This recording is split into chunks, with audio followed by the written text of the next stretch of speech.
Welcome back to our JH TV channel. ఎవరైతే మన యొక్క ఛానల్ని మొదటిసారిగా చూస్తున్నారో మన యొక్క ఛానల్ని సబ్స్క్రైబ్ చేసుకోండి. తప్పనిసరిగా ఎవరైతే మన యొక్క ఛానల్ని చూస్తున్నటువంటి యూట్యూబ్ ప్రేక్షకులు తప్పనిసరిగా లైక్ చేయండి.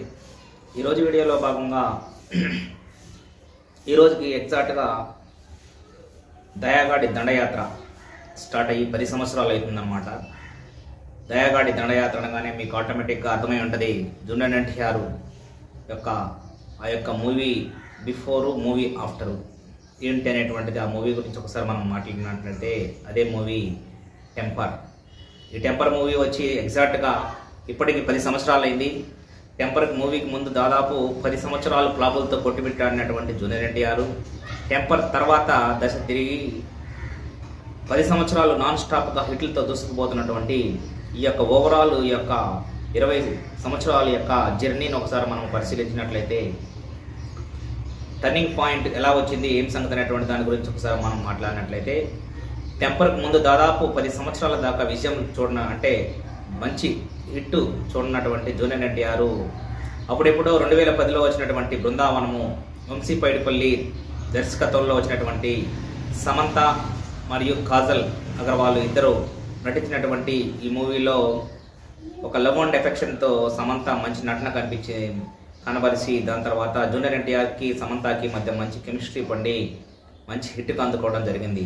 అప్పటి నుంచి తర్వాత జూనియర్ ఎన్టీఆర్ తీసినటువంటి ప్రతి ఒక్క మూవీ యావరేజ్గా లేకపోతే ఫ్లాప్లుగా నిలవడం జరిగిందనమాట. ఆ యొక్క మూవీ దాదాపు 2011లో రిలీజ్ అయినటువంటి శక్తి మూవీ ఏదైతే అశ్విని దత్ బ్యానర్లో వచ్చినటువంటి మూవీలో ఇలియానా కథానాయికగా వచ్చినటువంటి ఈ మూవీ దాదాపు మోస్ట్ డిజాస్టర్గా నిలిచి దాదాపు నిర్మాతలకు కూడా చాలా లాసం తీసుకురావడం జరిగింది.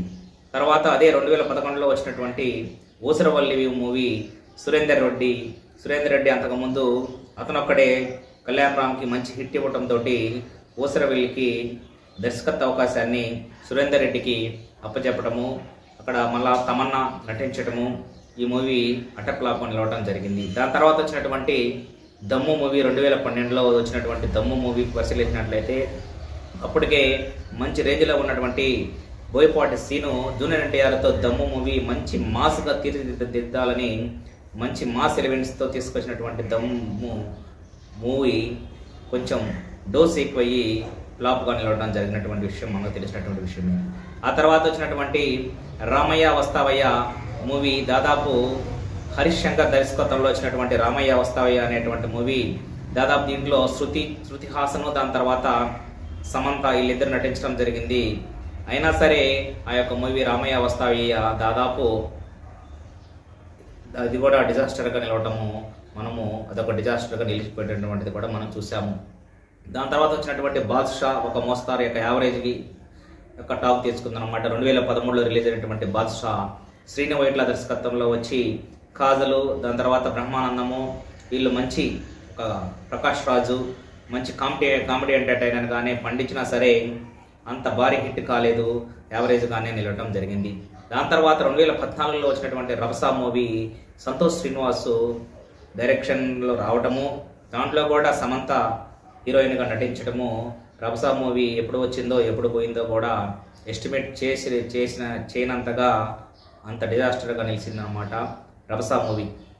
దాని తర్వాత అప్పుడు దాదాపు 10 సంవత్సరాలు చేరినంటే అంతకుముందు 5 సంవత్సరాలు 5-6 దాని తర్వాత 2010 దాదాపు 6-7 సంవత్సరాల యొక్క జర్నీలో ఎటువంటి హిట్ లేకుండా భారీ హిట్ లేకుండా నడిపిస్తున్నటువంటి జూనియర్ ఎన్టీఆర్ దిక్కుతోచినటువంటి పరిస్థితుల్లో అప్పుడు తనకు తాను ట్రాన్స్మిషన్ చేసుకొని అప్పుడు పూరి జగన్నాథ్ యొక్క డైరెక్షన్లో దాదాపు హెవీ వెయిట్ ఉన్నటువంటి జూనియర్ ఎన్టీఆర్ పూరి జగన్నాథ్తో తీసుకున్నటువంటి సలహాల కారణంగా వెయిట్ తగ్గి పర్ఫెక్ట్ 6 ప్యాక్ తోటి కంబ్యాక్గా వచ్చినటువంటి అప్పుడు ఎవరైతే అప్పుడు ఆడియో లాంచింగ్ ఫంక్షన్లో వచ్చినప్పుడు పూరి జగన్నాథ్ కూడా చెప్పడం జరిగింది, ఇతరు మీ యొక్క ఎన్టీఆర్ కాదు మేము లాంచ్ చేస్తున్నటువంటి మరొక నందమూరి కంబ్యాక్ ఎన్టీఆర్ అని కూడా ఆడియో ఫంక్షన్లో కూడా చెప్పడం జరిగింది. అదే కంబ్యాక్ లాగానే చెప్పిన విధంగానే 2015లో రిలీజ్ అయినటువంటి టెంపర్ మూవీ మామూలుగా లేదు,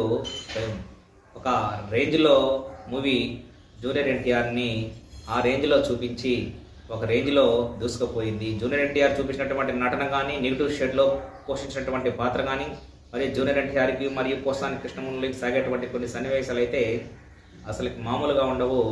యొక్క స్టోరీని ఒక ఎలివేషన్లో లేపినటువంటి స్టోరీ మనము పర్ఫెక్ట్గా చూసామన్నమాట. తర్వాత దాంట్లో పోషించినటువంటి నెగిటివ్ పాత్రకి జూనియర్ ఎన్టీఆర్కి మంచి పేరు తీసుకురావటము, మరియు అదేవిధంగా పూరి జగన్నాథ్కి కూడా అంతకుముందు ఫ్లాపుల్లో ఉన్నటువంటి పూరి జగన్నాథ్ కూడా కంబ్యాక్గా నిలవడం జరిగింది. పూరి జగన్నాథ్ కూడా ఊపిరి పీల్చుకోవడం జరిగింది ఆ యొక్క టెంపర్ మూవీతో. అంత రేంజ్లో దయాగాడి దండయాత్ర అన్నట్టుగా క్లైమాక్స్లో చెప్పేటువంటి డైలాగులతోనే నిజంగానే కలెక్షన్ల యొక్క దండయాత్ర చేసింది.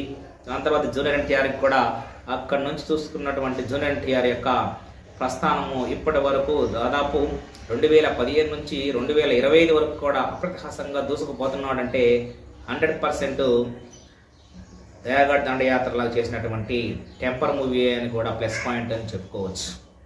తర్వాత వచ్చినటువంటి మూవీస్ మనం పరిశీలించినట్లయితే తర్వాత వచ్చినటువంటివి జనతా గ్యారేజ్ కానీ, దాని తర్వాత నానక ప్రేమ, ఒక కుటుంబ సభ్యులకి తండ్రికి మరియు పిల్లలకి ఉండేటువంటి ఎఫెక్షన్ని కళ్ళకి అద్దినట్టు చూపించినటువంటి నానక ప్రేమతో సుకుమార్ డైరెక్షన్స్తో ఒక బంపర్ హిట్ సాధించాడు. నానక ప్రేమతో స్టైలిష్ లుక్స్తో మరొక కంబ్యాక్గా వచ్చినటువంటి అతని యొక్క హెయిర్ స్టైల్ కానీ, అతని యొక్క డ్రెస్సింగ్ సెన్స్ కానీ యూత్ను ఫాలో అయ్యే విధంగా అప్పటి నుంచి కూడా అతని యొక్క రేంజ్ని పెంచుకోవడం జరిగింది జూనియర్ ఎన్టీఆర్. తర్వాత వచ్చినటువంటి జనతా గ్యారేజ్, కొట్టాల శివ దర్శకత్వంలో వచ్చినటువంటి జనతా గ్యారేజ్తో మరొక సందేశాత్మకమైనటువంటి మూవీ తీసుకొచ్చాడు. క్లాస్ అండ్ మాస్ ఎలిమెంట్స్ జోడించి కొట్టాల శివ బంపర్ హిట్ కొట్టి దాదాపు ఆ యొక్క మూవీలో నటించినటువంటి ఎవరైతే ఈ యొక్క మంచి హేమాహేమీలతో పోటీ పడి నటించినటువంటి జూనియర్ ఎన్టీఆర్ బంపర్ హిట్గా నిలవడం జరిగింది ఆ యొక్క మూవీలో అనమాట. ఇంకా తర్వాత వచ్చినటువంటి మూవీ, దాని తర్వాత నానక ప్రేమతో అయిపోయిన తర్వాత జై లైవ్ కుసా రావడం జరిగింది. జై లైవ్ కుసాలో దాదాపు బాబీ కొల్లి డైరెక్షన్లో వచ్చినటువంటి మూవీ, ఇదొక జోనర్ అనమాట. ఈ యొక్క మూవీ గురించి ఒకసారి మనం మాట్లాడుకున్నట్లయితే అన్నదమ్ముల మధ్య అనుబంధాన్ని చూపిస్తూ ఇక్కడ కూడా పోసాని కృష్ణమురళి వాళ్ళ అన్నదమ్ముల మధ్య ఏర్పడినటువంటి సీన్లు కానీ, వాళ్ళ యొక్క మధ్య పండేటువంటి ప్రేమను కానీ ఒక రేంజ్లో పైకి లేపి సినిమాని ఒక రేంజ్లో తీసుకుపోయి అందరి యొక్క హృదయాలను హత్తుకుండే విధంగా వచ్చినటువంటి ఈ యొక్క ఎన్టీఆర్ ఆర్ట్స్ యొక్క సొంత బ్యానర్లో తీసినటువంటి మూవీ బంపర్ హిట్గా నిలవటం జరిగిందనమాట. దాని తర్వాత వచ్చినటువంటి ఏదైతే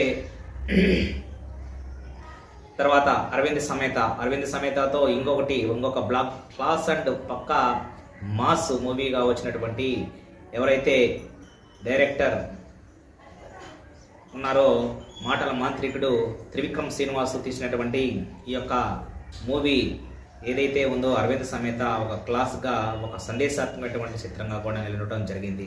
ఆ తర్వాత వచ్చినటువంటి మూవీస్ ఇంకా చూసినట్లయితే RRR ఒక రేంజ్లో తీసుకుపోయింది, పాన్ ఇండియా రేంజ్లో ఒక రేంజ్లో ఒక భారతదేశ చరిత్రలోనే మంచి మూవీగా నిలిచినటువంటి RRR.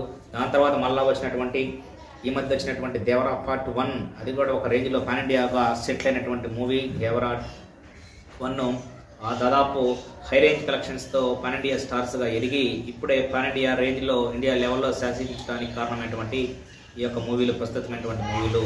ఇంక ఇప్పటి నుంచి అప్రతిహాసంగా దూసుకుపోతున్నటువంటి జూనియర్ ఎన్టీఆర్ దాదాపు ఇప్పుడు బాలీవుడ్ని ఏలుతున్నాడు, బాలీవుడ్ పాన్ ఇండియాని ఏలుతున్నాడు అనేటువంటి చెప్పడంలో ఎటువంటి అతిశయోక్తి లేదు. వీటన్నిటికీ టర్నింగ్ పాయింట్ అయినటువంటి ఈరోజు ఈ యొక్క దయాగఢ్ దండయాత్రలాగా వచ్చినటువంటి టెంపర్ తర్వాత వచ్చినటువంటి ఈ ప్రస్థానము ఈరోజు ప్రస్తావన జరిగిందనమాట.